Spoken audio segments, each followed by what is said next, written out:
was unexpected tonight. It came up today. So, Understood. so I do apologize. No problem, sir. Thank you. Let's start. Hello, everyone. My name is Dev Karlekar. I am the National Secretary at SARC, which stands for South Asian Republican Coalition. It primarily represents Asian Americans from the SARC nations like Afghanistan, Bangladesh, Bhutan, India, Maldives, Nepal, Pakistan, and Sri Lanka. Our website is www.sarcusa.org. I welcome you all in today's session.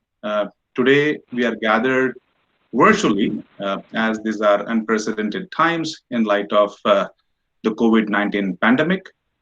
And we are here to hear from our star-studded esteemed panelist of 4 candidates who are running for the offices.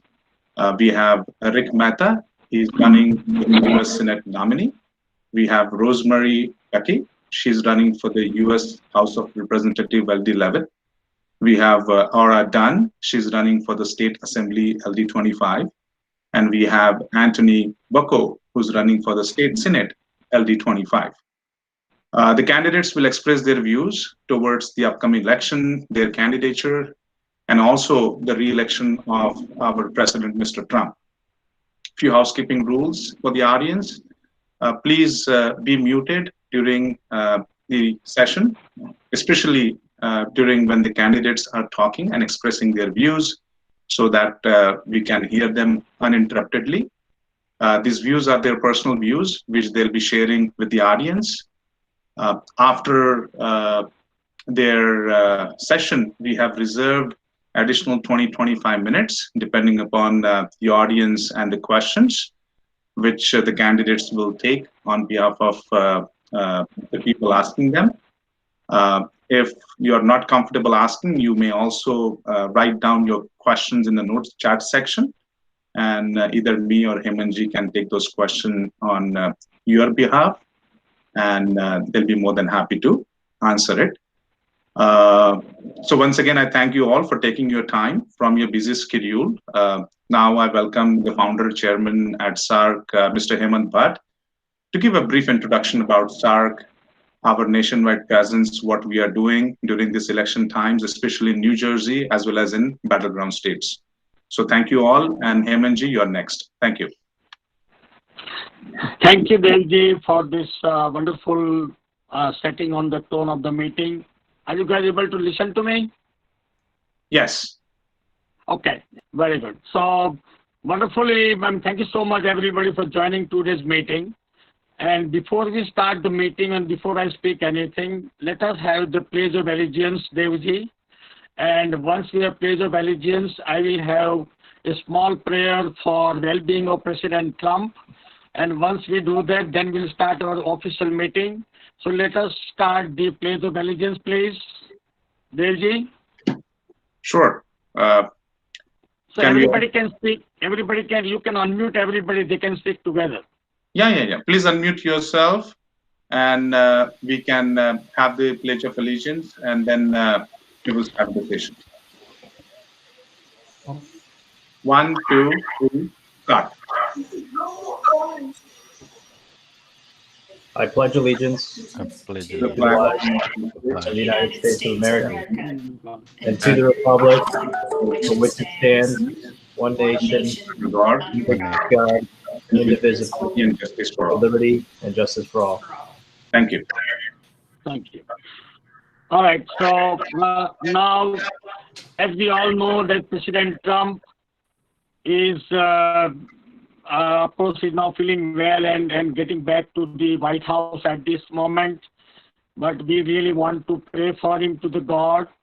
And of course, we have organized one Zoom prayer meeting day after tomorrow at 7 o'clock in the evening. But today I'm taking an opportunity for pray for him. I will speak about 3 Sanskrit slokas for the well-being of President Trump. And so my friends, some friends may not be able to understand, but I will explain to you the meaning of this sloka later on. I mean, after the completing the course. So let us begin with all, and let us be very sincere, everybody. Pray for his good health, long life. And so I start like this. Mrutyunjay Mahadeva Trahimam Sarangatam Janma Mrityu Jara Vyadhi Pritam Karma Bandhanahi Om Trambakam Yajamahe Sugandhim Pushti Vardhanam Urva Rukmi Bandhanan Mrityor Mokshe Mamritat Om Bhuvurvasvaha Tastavitur Varenyam Bhargadevasya Dhimahi Dhiyo Yo Naha Prachodayata. These are the Hindu culture, a very, very, very effective slokas for the good health, long life, and for the President Trump. So I spoke here. So the meaning of this is, hey God, I will speak in English so you understand. Hey God, save us from the sins, save us from from any kind of evils, make our life healthy, long, and let us give us the complete energy so that we can work for you, for the wellness, and for the wellness of the world, for the wellness of the people and everybody. So this is the actually sloka which is addressed to Lord Shiva, and Lord Shiva is considered to be the god of life and death. And once we pray him, I have a personal experience, and I know for sure that all good things will happen once we pray to Lord Shiva.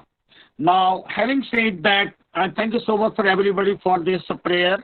And now, let me tell you this about, we are all passing through a very, very crucial timings of the America and the world.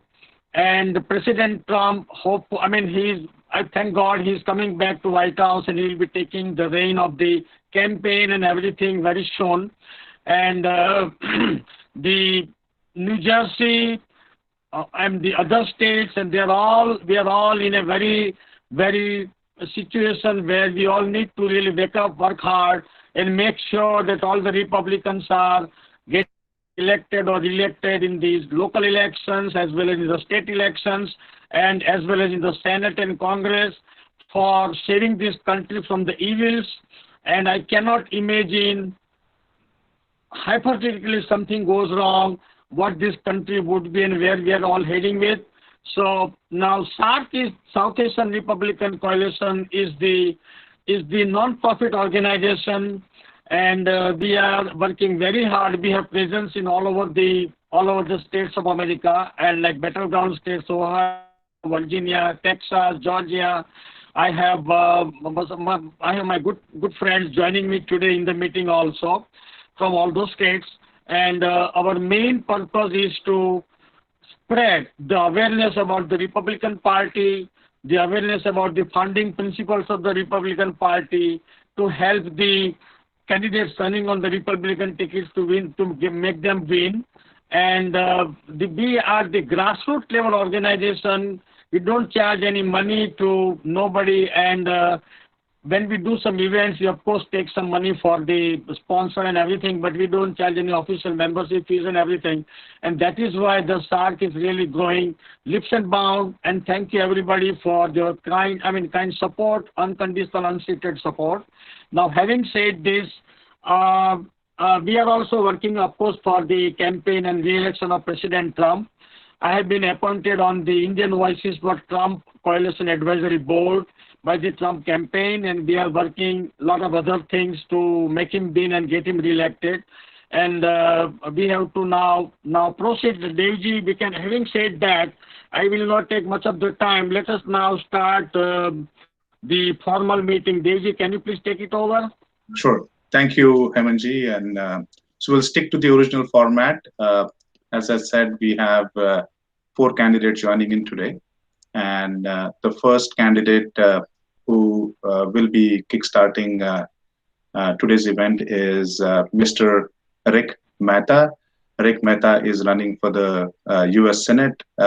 He is the Republican Party nominee. And our all best wishes to him. And we would like to hear from Rick about his views and what help is he looking for.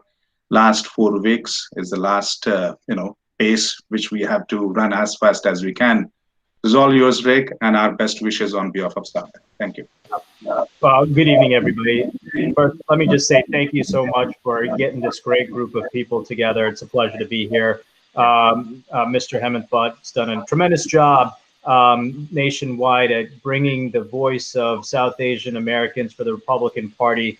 Obviously, it's a tough feat to do in a state like New Jersey, and you guys have done a tremendous job. So thank you for all your leadership. Look, I'll tell you right now, the South Asian voice is tremendous in the state of New Jersey. New Jersey is only second to California with the number of Indian Americans that we have, and it's a very important voting bloc. In fact, I'm proud to be the first American of Indian origin to win a statewide nomination for Democrats or Republicans. Now, that you won't find that in the news because they won't report it. Instead, they'll focus on the fact that I was at Bedminster with President Trump about 50 feet away from the man. And start to disparage me about why I'm not quarantining 14 days out of the last 25 days we have on the campaign trail. Really ridiculous, childish stuff. But I expect no less in a state like New Jersey, where you have a Democrat governor, 2 failed Democrat senators, and a Democrat majority assembly. That's why we have such tremendous candidates running today. I'm proud to be running with Rosemary Becky, who's doing a tremendous job in Congressional District 11. Of course, Senator Bucco, well, he's my senator. I can't say enough. He's been there. He was at my son's science fair. The man and his father, I have so much tremendous respect for. It's such a pleasure to be running with them. And of course, Ora Dunn. What a delight and what a pleasure. Very smart, very bright, great legislator, and is a tremendous asset to our community here in New Jersey. When I entered this race, they said that well, you've never held office or you're a career outsider, and I said, well, maybe that's one of my strengths instead of weaknesses. I've done a lot, as many of you know. I went to Rutgers. I went to pharmacy school. I met my wife there. I went to law school. I put myself through law school. I worked at Robert Wood Johnson Hospital just to make it through school. I've always had to work hard, and I've achieved the American dream. And I've always said, that my story is much like many of ours who've immigrated here for the first time, come into this country to make it. My father came in 1969, 2 years after the race riots, arrived Newark, and he had only $100 in his pocket. So you can imagine a scared little guy coming in from India without knowing a soul in this country. And having to make it. And that's just what we did. We worked hard. We came from humble beginnings, and we believed that the American dream was available to anyone willing to chase it, and chase it is exactly what we did. I worked at the FDA for many years. And by the way, I happen to run a health department. So when I speak with authority on the issues going on with public health, it's because I am speaking with authority on the issues going on with public health. And so, all that being said here, it's time that all of us come together to stand up for the things that make America great, right? We always hear President Trump say, let's make America great, keep America great. But the truth is, America has always been a great country, but the foundational beginning of our country was built on our Constitution. And our Constitution currently under this governor is under attack. That's something that I don't stand for. I think the fact that we have universal vote by mail ballots is unconstitutional. And so when I get to Washington, I'm going to continue to fight for our constitutional rights. I'm going to continue to make sure that federal policies are favorable for a proper tax environment. And on top of that, we're going to use the weight of my Senate seat to create opportunities for everyone. Something that's important to me is medical manufacturing, of which New Jersey used to be a leader. We're going to bring that back from China. China continues to take advantage of us, and we're not going to let them anymore. We're going to bring our medical manufacturing jobs, double of which grew in China under the Obama-Biden administration. We're going to bring it right back to New Jersey, where most of our manufacturing jobs had shuttered. We're going to continue to fight for our constitutional rights, including our First and Second Amendment. And we're going to also create fiscal opportunities for everyone. I'm very supportive of the president's opportunity zones that he's created, because I know as a public health official that one of the determinants of good and bad public health for any child growing up is the zip code they live in. If that's the case, then why do we keep children entrapped in failing schools? 30% of our poverty rates continue to see in Newark. And we see maternal and infant mortality rates at alarming rates. 9% infant mortality rates in our black and brown babies, along with 40 New Jersey being the 48th state in the entire union with the highest maternal mortality rates. And yet we send more money to Washington than we ever get back. What has Cory Booker and Bob Menendez done for us to fight that and address those issues with meaningful legislation? Cory Booker's been a failure, missing 65% of the votes. It's the only job he has, and yet he fails to do that. 6 years he spent in the United States Senate, 4 years beating up on President Trump with failed witch hunts, wasting millions of taxpayer dollars, 2 years running for president, polling at less than 4%. He is a disaster for the state of New Jersey, and we need authentic family values back into our legislative process. And that's why I'm running. I'm running because I care about the future of my children. As a father and a husband, I know how to put the interest of my children and others before my own. I'm here to serve our public. Thank you so much for your time. God bless you and God bless America. Happy to answer any questions today. Thank you so much, Rick. We will take the questions at the end of the session by the candidates. Now we will have our second presenter for today, Rosemary Buckey. Rosemary is contesting for U.S. House of Representatives LD 11. Rosemary, welcome, and our best wishes are with you. Thank you. Great. And thank you for having me this evening. I very much appreciate this opportunity to talk to you all. Just to tell you a little bit about myself, I'm a wife, I'm a mother of 3 daughters, and I'm also a tax lawyer. And I've been advocating for lower taxes and less regulation my entire career.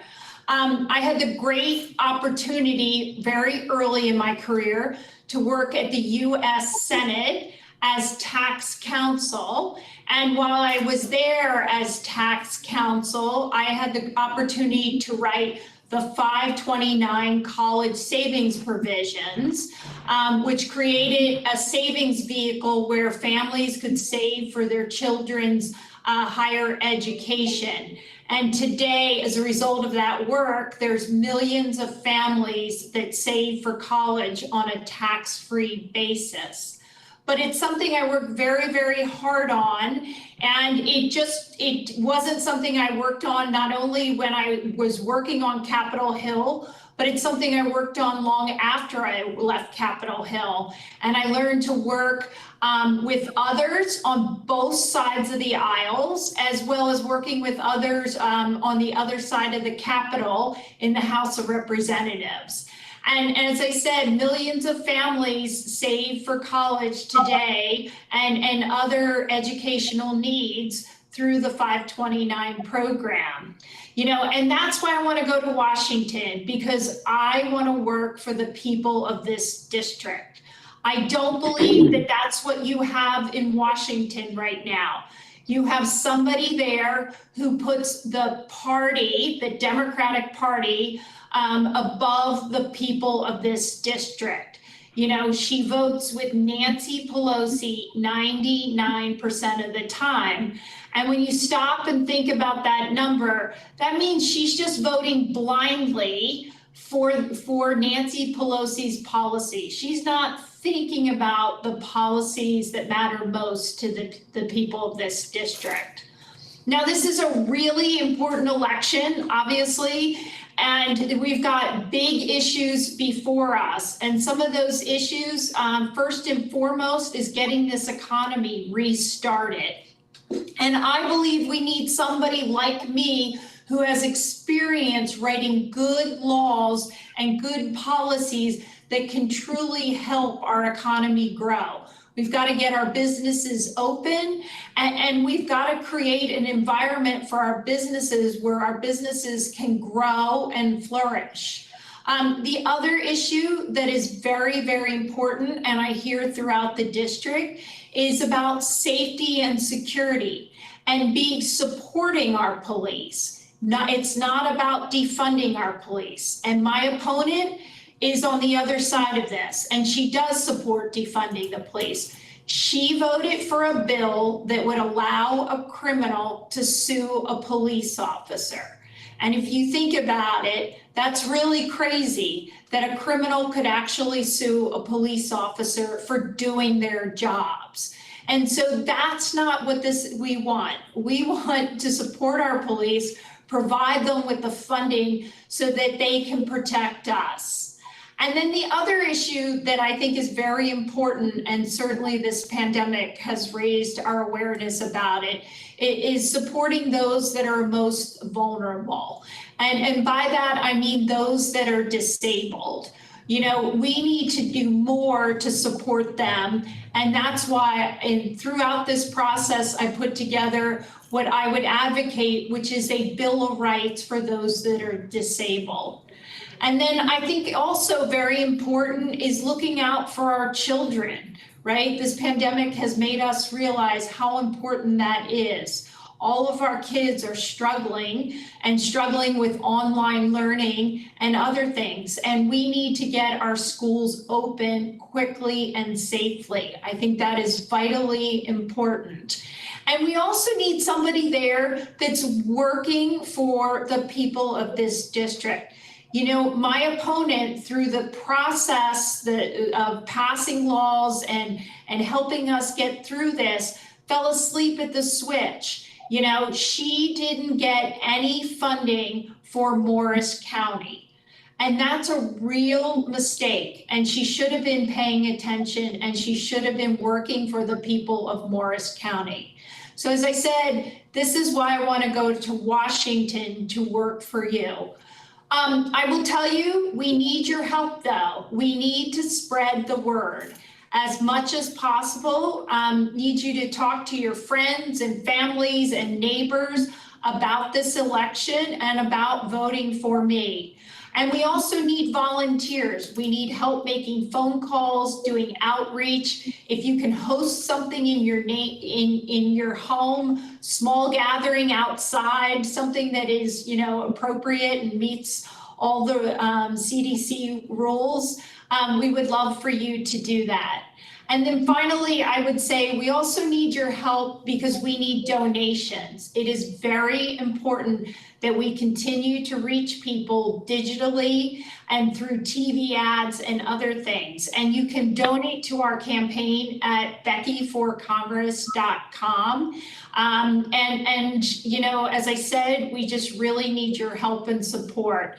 And then finally, I would say, make sure, you know, if you're following Facebook or Twitter or Instagram, please like us. And again, tell all your friends. And I'll stop right there. And if we do, I'm not sure when we're doing questions, but happy to answer anything. Thank you so much. Appreciate that, Rosemary. We'll take the questions after Aura, in case Tony also joins, maybe after him. But once you all speakers are done with your pitch, we will field a few questions from the audience. Now I have thank you so much. Now I have the pleasure of having Aura Dunn. Aura Dunn is running for State Assembly LD 25 for office. Aura, welcome. Thank you so much, ladies and gentlemen. Thank you for this opportunity. It's truly a pleasure. Yes, I am running for office, and I'm also currently filling the seat. I'm new to office, but I am not new to public policy or advocacy. In fact, I have a 25-year career in it. In addition, it's my professional life. In my personal life, I am a mother of 3 children. I have 2 girls in college, and my son is the youngest, and I've been married for 23 years. I've been with my husband, my college sweetheart, we've been together for 30 years. We spent a lot of time in Washington, D.C. I was there for 15 years, where I built my career, starting out working on Capitol Hill, working for the United States Senate Appropriations Committee, where I specialized in education policy. So for many of you that do have college-age children or in the process now, you may be familiar with the Jean Clary Campus Crime Disclosure Act. I worked with the Clarys on that law in honor of their daughter Jean, who was brutally murdered on the campus of Lehigh University. And we made sure that that bill got done and no college could take advantage of some of the loopholes that existed, which allowed them to skirt, divulging any information for parents and students. So that was quite a remarkable achievement that I'm very proud of. And from there, I continued to work on education policy. And you may be familiar with a few of these organizations, Sesame Street and Mr. Rogers' Neighborhood. I pursued early childhood education development, and as well as, early literacy was really our main mission. But it moved into other areas. I worked on a childhood obesity task force, which ended up resulting in, and this was without legislation or any government intervention, a true Republican principle of allowing the market to take on good corporate stewardship. And we were able to have McDonald's and other fast food companies agree to using characters that children adore and look up to, like Elmo, and the Cookie Monster, who became the cookies became a sometimes food. And we taught them to eat your greens, eat your colors, and which now parents everywhere and grandparents have the choice to go to a fast food outlet, and they can have milk instead of soda and carrot sticks instead of French fries, in an effort to raise awareness for nutritional eating and also combat childhood obesity. So those are a few of some of the policies that I worked on prior to serving in office. And if you were to tell me in 20 years I'd be serving in office as a New Jersey Assemblywoman, I'm not sure I would have believed you. But life has its twists and turns, and honestly, I feel very much that this is my calling. And I look forward to returning to Trenton to do even more. As a freshman legislator, in just 7 months, I have been able to pass and get enacted 7 pieces of legislation. Because I know government on the inside out. I know what it takes to get things done. And I know what it means to be an effective leader. So, and that's about building relationships and understanding the policy process. So I am someone who will get things done for you and work for all of the residents of my district. I really believe that making government accessible and responsive is one of my really my missions in serving in office. And I guess, be careful what you ask for, right? Because I started and COVID hit, and we've processed over 1,200 unemployment claims, made sure that no student went without breakfast or lunch while schools were shut down. And those are just a few examples. Now, I know, I moved to New Jersey for opportunity for my family, both economic and educational. My husband's business career brought him to New Jersey, and I welcomed the change from Washington, D.C., and welcomed the change in role to be a full-time mom, and which is a blessing that I am so grateful for. My youngest, my daughters are convinced, though, that the youngest is just spoiled for that. But so yeah, I came to New Jersey for opportunity, like we all do. We all relocate or land somewhere for that opportunity, but also for quality of life, right? And New Jersey, which some may be surprised, it offered a better quality of life, particularly safety. I grew up in New York City, kind of not always the nicest part of town. My life looks very different now. I come from a long line of police officers, including detectives and sergeants. And my father was also an inspector for the New York Fire Department, investigating arson. So, I know what it's like to come from a tough place and appreciate the beauty and the peace we have here in Morris County. But I'm determined to preserve that, to fight for that. And I do feel that in many ways it's at risk. You know, there's a budget that just got out of Trenton that includes $700 million more in taxes. So, you know, right now we have a legislature and a governor that's saying, you know what, for all those that decide to stay here and create family and establish, we're just going to pick your pockets. We're just going to conduct highway robbery. Well, you can count on me for being a voice of opposition for that and to stand firm. And again, as I mentioned, my ability to work effectively, I'm looking forward to convincing others and bringing them on board and really working on policies that really support all the hardworking families in our state and which really make our state so great. You know, if you were to boil down what our state to one word, I'd say it's family. And I'll leave you with, if you were to boil down my career to one word, it's advocacy. So I look forward to advocating for all of you. And again, it was quite a pleasure. I look forward to our question and answer. Thank you so much, Aura. Appreciate your views.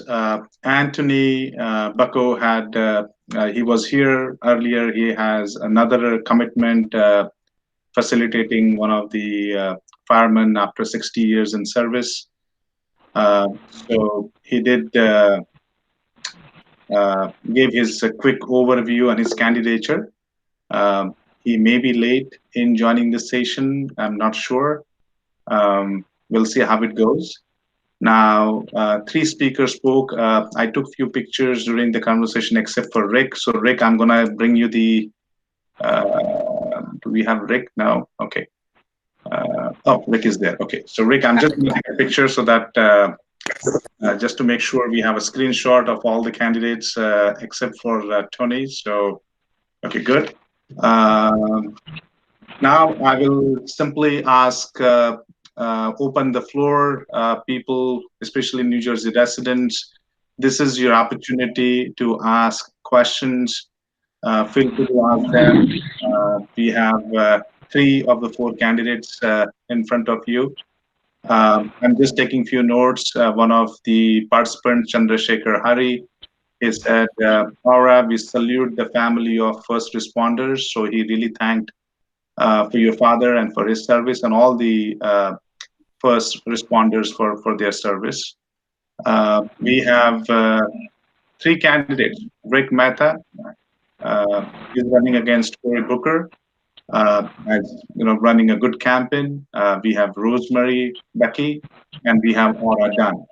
So if you have any questions, this is your time to ask. You are talking live to the candidates. Thank you.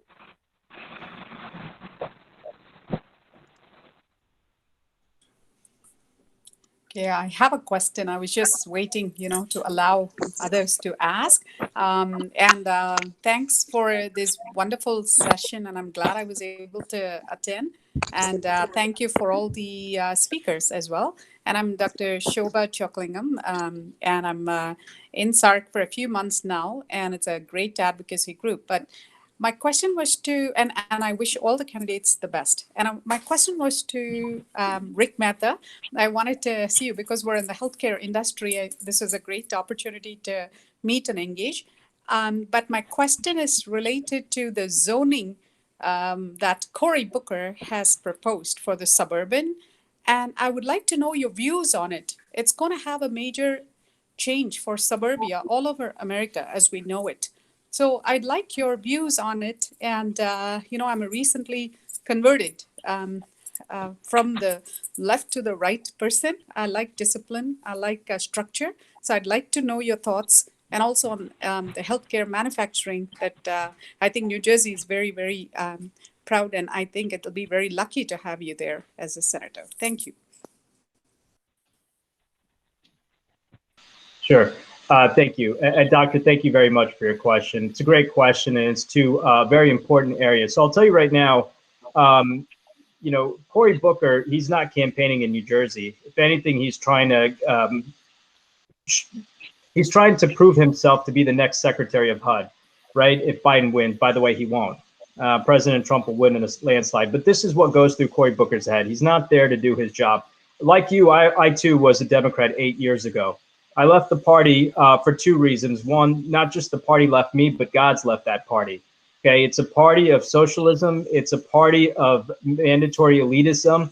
And it's a party of top-down controls. And that's exactly what the Affirmative Fair Housing Act does. You know, Cory Booker's passed or has proposed two bills that I think are just an absolute disaster for the fabric of our culture. We believe in capitalism.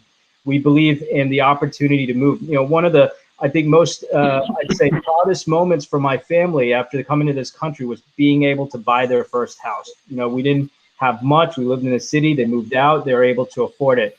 Creating mandatory programs that create high density housing in acre. I live in a farmland area. I think that's a disaster. It's forced, and I think again it's not the right approach. But again, you won't get much more from Cory Booker, who again has elitism to try to force some of federal policies into local politics. That was his first mistake. Second, and this is a topic that I feel is very important and related to medical manufacturing. I want to talk a little bit about that because it also relates to the price of drugs. I'm very proud of the president and lowering prescription drugs, but we need to bring our manufacturing jobs. When you have 80% of your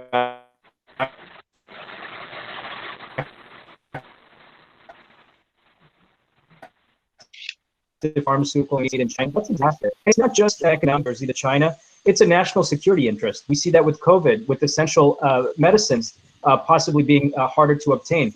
Even before COVID, we saw other public health issues, doctors, which I'm sure you've seen, with contamination issues, carcinogens, and rocket fuel in our drug supply, all coming out of China.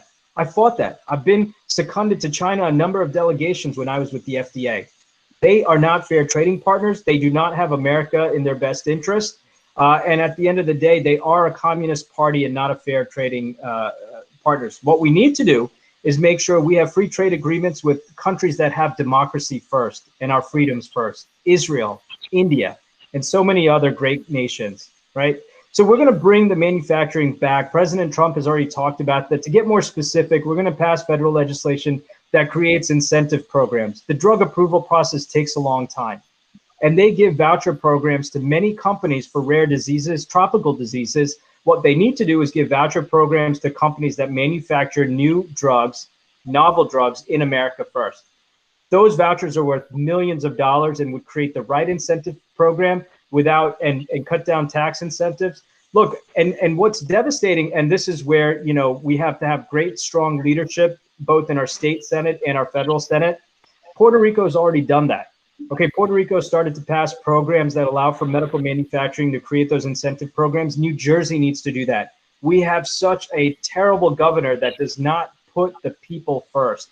So I can get more details, but you know, just to keep it high level, we also need transparency in our programs, both in pricing for our healthcare and our drugs. We don't even know where our drugs are made, you know, when it's not on the label. We need more transparency. If you're a patient, you should demand to know exactly where your active ingredients came from and where it was made. So there are many things we can do. I can tell you the one thing is that I'll do more in 6 months than Cory Booker's done in 6 years. Just like the president's done in 47 months, that Biden hasn't done in 47 years. Thank you, doctor, for your question. Thank you, Ricky. It's so nice to listen to your in-depth answers. I really appreciate it. I totally second you on both, especially the medical manufacturing. And I'm so glad, you know, with a 50% reduction in the prescription drug prices, my patients can afford medicines better now with what President just did. So thank you for the insight and the best of luck. We're all rooting for you. I want you to know that. Thank you, doctor. I appreciate that. Thank you. Thank you. Thank you, Shobhaji. Can we have anyone else asking any question? Hemant ji or any other members, please?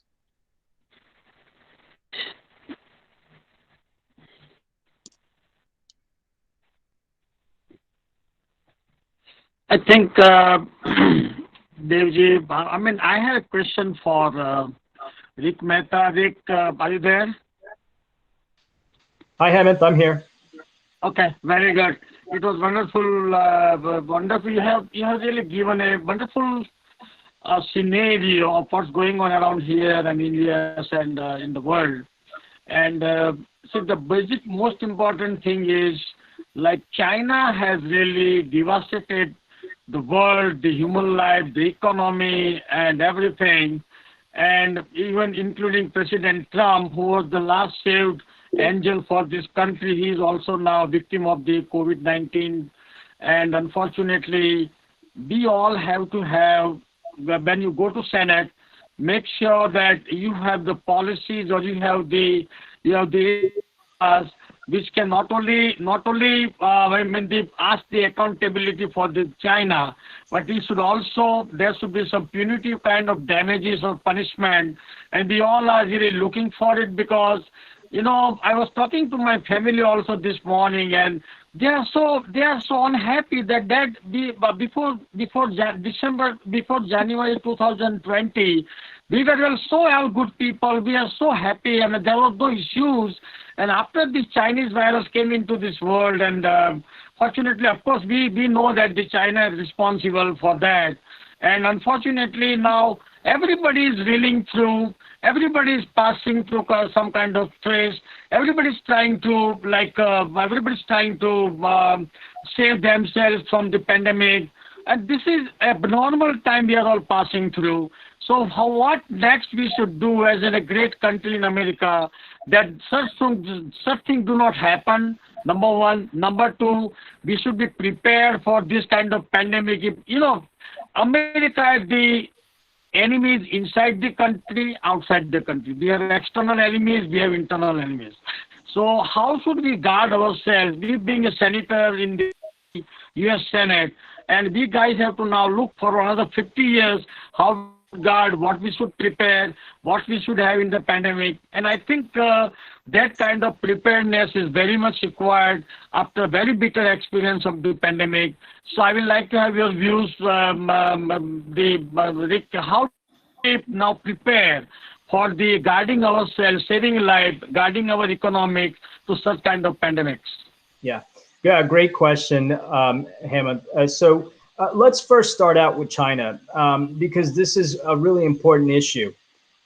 First off, let's make no mistake, China covered up this virus. They silenced their own scientists that gave us early warnings about COVID, and it resulted in a quicker spread of the disease to America and globally. You know, I strongly have been supportive that the United States and our allies need to sanction Chinese nationals that were involved in the cover-up and hold those individuals responsible. We will never forget what has happened. We'll get past this virus, but we won't forget how it started. I applaud President Trump's efforts to get tougher on China, slap them with tariffs and sue them to recover the trillions of dollars that have been lost. You know, I'll tell you right now, Senator Cory Booker, my opponent, he's worried more about playing identity politics, just like Joe Biden, than they do with dealing with very serious threats China poses. When President Trump first closed down the borders, Joe Biden was first to blow his dog whistle and call him xenophobic.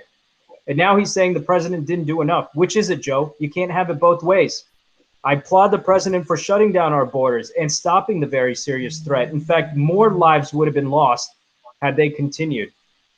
Cory Booker also touted legislation to return funding to the World Health Organization. At the same time, President Trump defunded them. You know, it's that Dr. Tedros at the World Health Organization is an instrumental part because he is a puppet for China.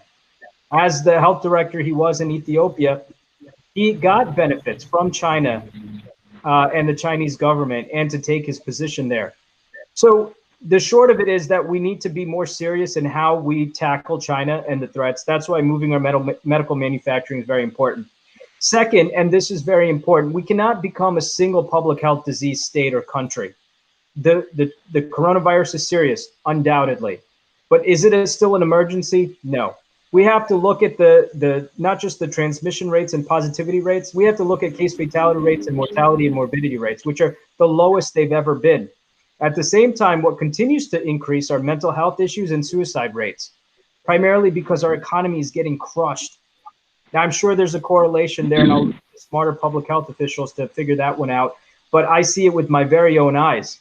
My friend Matt had a gym he built for 10 years in Morristown. He has 3 kids. His eldest is in class with my eldest son.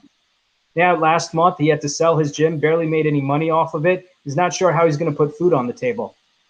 We have millions of dollars still sitting in our state government that came from federal funding yet to be distributed because we have a backward system with old antiquated technology right here in the state of New Jersey. In fact, I heard that the Treasury Department of the state employees only received their work from home computers last week.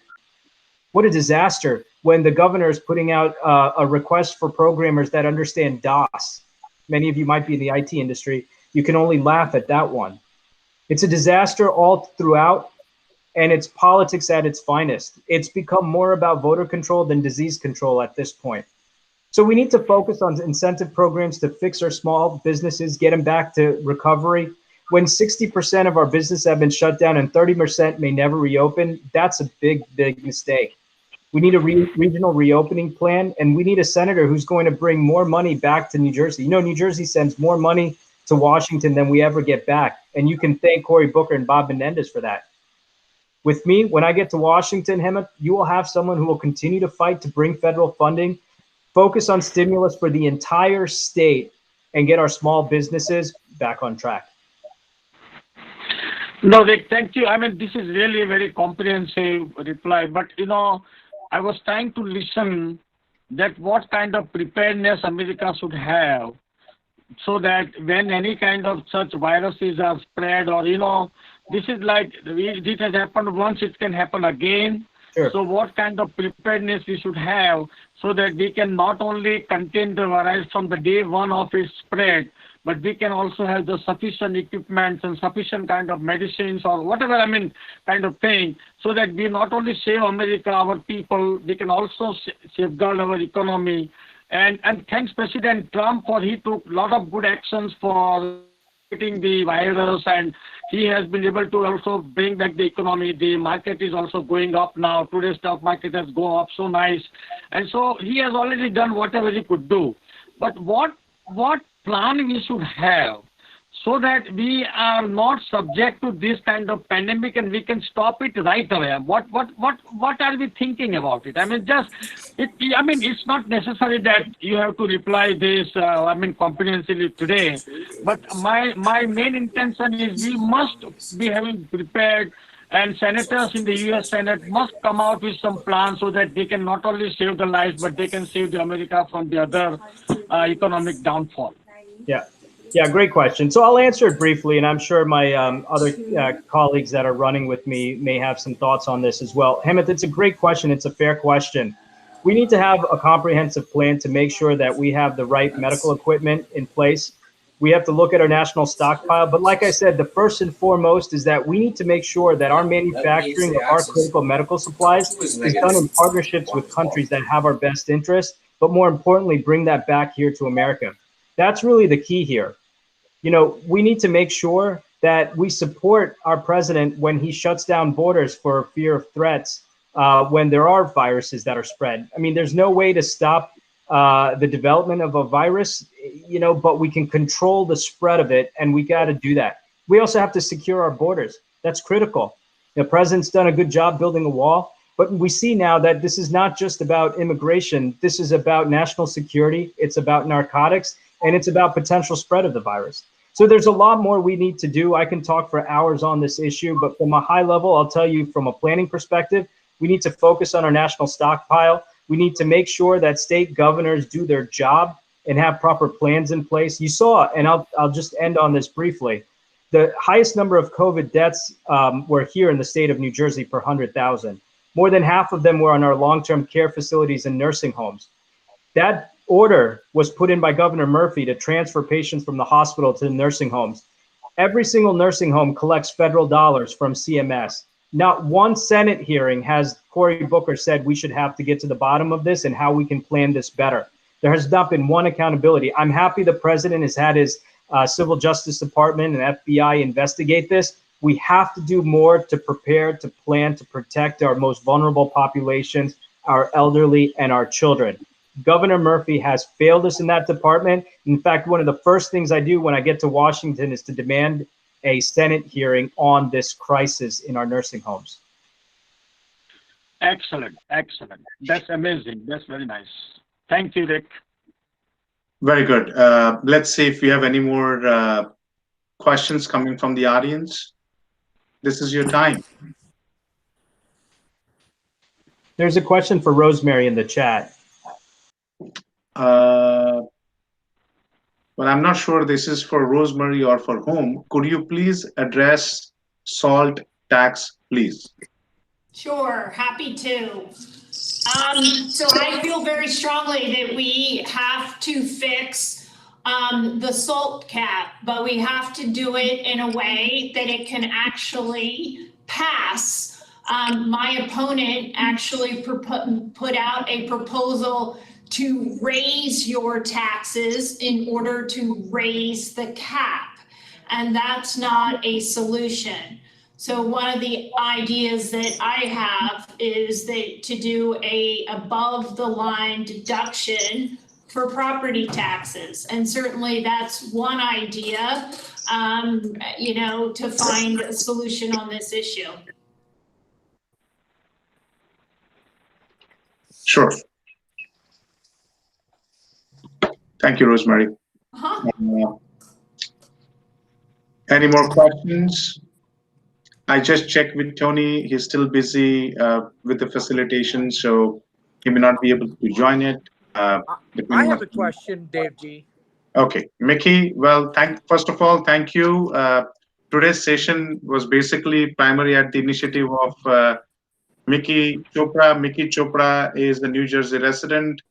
He is also a proud entrepreneur. He has a couple of restaurants, and he's a celebrity chef by himself. Won many awards. I guess that's his new modeling look for a change. He has a fusion. That's what I was going to ask. Why you want to change your, you have come up with the beard and mustache. Earlier you were looking so handsome, my friend. Looking good. I do have, Devji, I do have a question. Yes, go ahead. It's a pretty serious question. I've seen that happening. My father passed away 2 years ago. Recently in the mail, he passed 2 years ago. He received a ballot at his previous residence, and he received a ballot at my residence, and also he received a jury duty. So my question to you, any of the candidate can answer this. How are we going to be really going to take care of this? Because could be not only me, I bet you there's a lot of issues. I even know somebody who lived in New York, who got married. She received a ballot in New York in her maiden name. Now she lives in New Jersey. She received a ballot in her married name after marriage name in New Jersey. So how are we really addressing that issue? And we are only about 3 weeks away from this election, and it's a very vital election. And anybody who wants to answer, and it's something maybe you need to talk in a assembly level or Senate level or U.S. At the national level. I bet you it's not only us having that issue. Wherever the mail-in ballot going on, it's probably happening. So I feel that's a very big issue. Absolutely, Mickey. And I can speak to that. That's actually been the number one question and inquiries coming into my office. What to even do with a ballot that they receive at a residence that is misdirected. And the Board of Elections is actually bound by statute. They can't really post those instructions. They're saying that that's something that the Secretary of State has to address. And unfortunately, we're kind of, as they say, we're learning, we're trying to fly the plane while we're building it. So I view this as I have since the start. This crisis has really brought to light so many deficiencies and inequities that we must turn this around as an opportunity to address. And I actually have legislation on this very issue to give more authority on the local level to expunge those records and clean them up, and also to educate the public on people want to participate in that. I mean, I'm getting calls saying, what can I do? How can I do my part? And it's unfortunate I have to give piecemeal advice, but we are working on that. I hope that from this experience, I'm sorry, I wish I had better news to say we can get this fixed in the next 30 days. But definitely looking forward, it has to be addressed. I mean, from the start, I've said, when people want to say, well, you look at Washington or Oregon, they're all vote by mail. Well, you know what? It took 20 years to implement that. There was time to educate the voters, engage them, and also to implement it, have the input of the legislature. This has been all done through executive order. So our system of checks and balances is not in place right now. And my concern is, with all of these deficiencies and failures, what are we doing? We're discouraging the voter. And that is the tragedy out of this, that we are going to disenfranchise more voters. So I'm going to do my part. And like I said, I wish I had better answers. But I know, Mickey, you're a constituent of mine. And if your neighbors are asking you, tell them, call your assemblywoman. She'll help you out. So thank you. I also have one other thing you need to do. And this is important because we need to ensure that this is a fair election.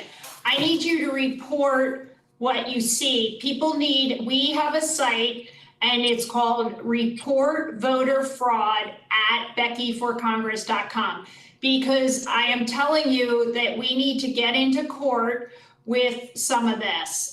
It is not fair to myself or Aura or Senator Bucco or any of us. It's not even fair to the other side what's going on, because it's happening everywhere.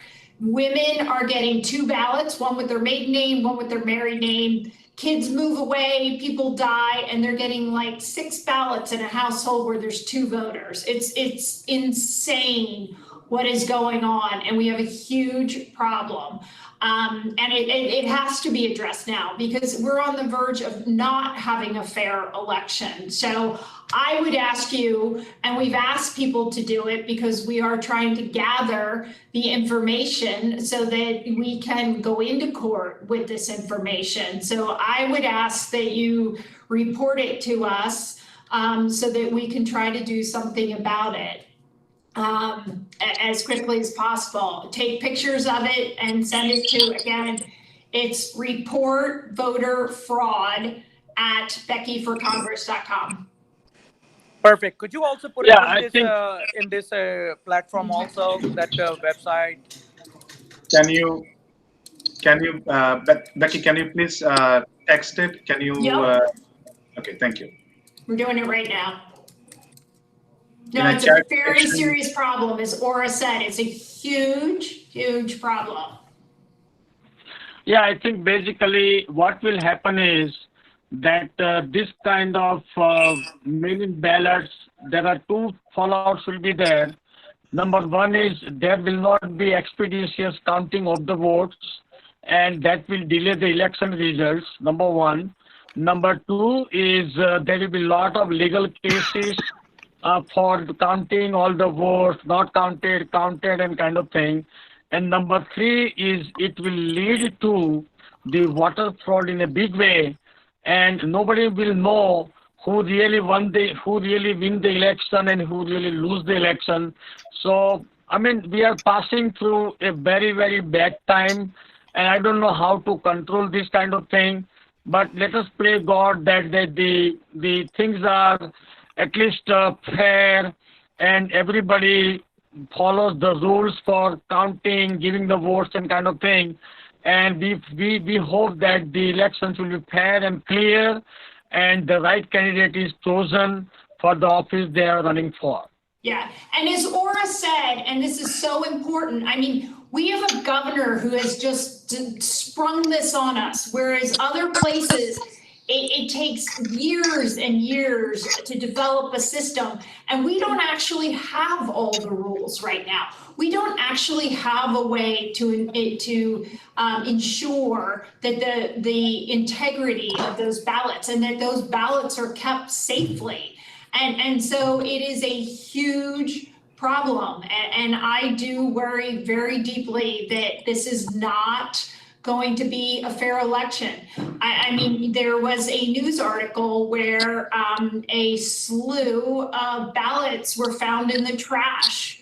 And again, it's, you know, that's for all sides involved. It is, we want fair elections, and doing this in the manner that it's been done is creating, incredible chaos and creating the ability to people, to commit fraud.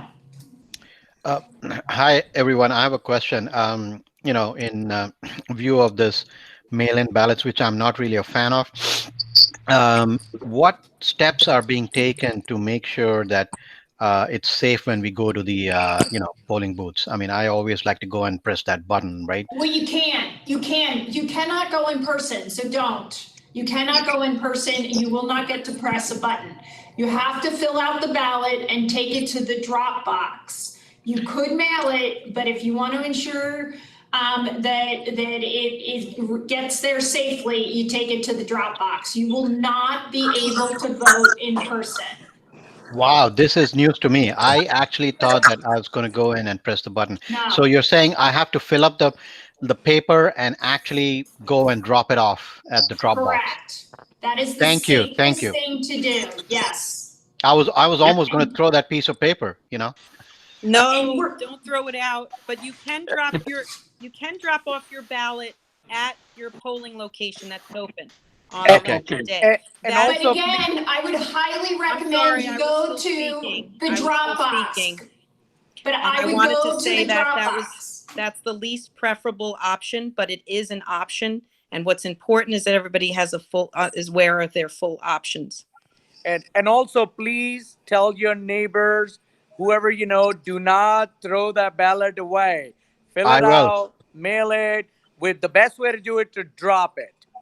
Got And it. I will tell you, people that have already done it have been, it's the other advantage of going to the drop box and doing it early is you can track your ballot. So people that have gotten theirs in already have been able to go online and ensure that it's there. And again, I would encourage people, do it early. The Democrats are very good at getting it done early. I would encourage all of you, get it done early and get it to that box. Thank you. Thank you so much. Okay. I just want to give a few highlights.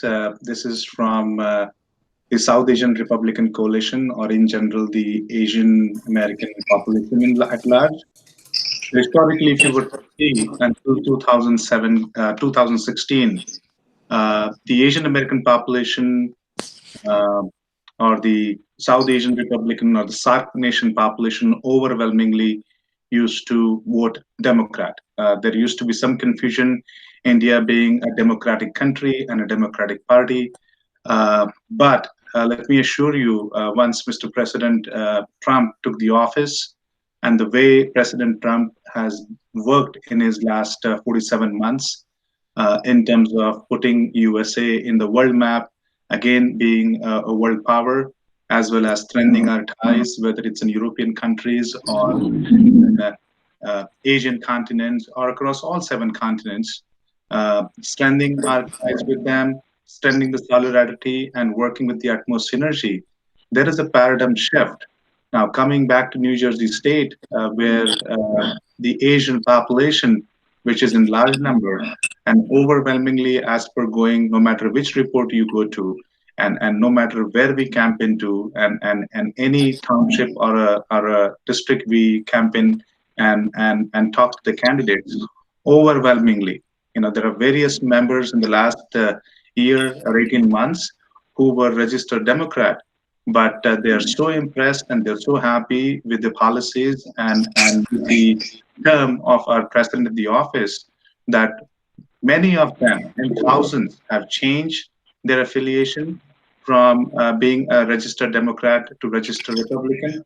And even some of the so-called office bearers, in a private, are telling us, yes, we are office bearer, but let me tell you honestly, when it comes to election day, our vote is for the president, our vote is for the Republican Party.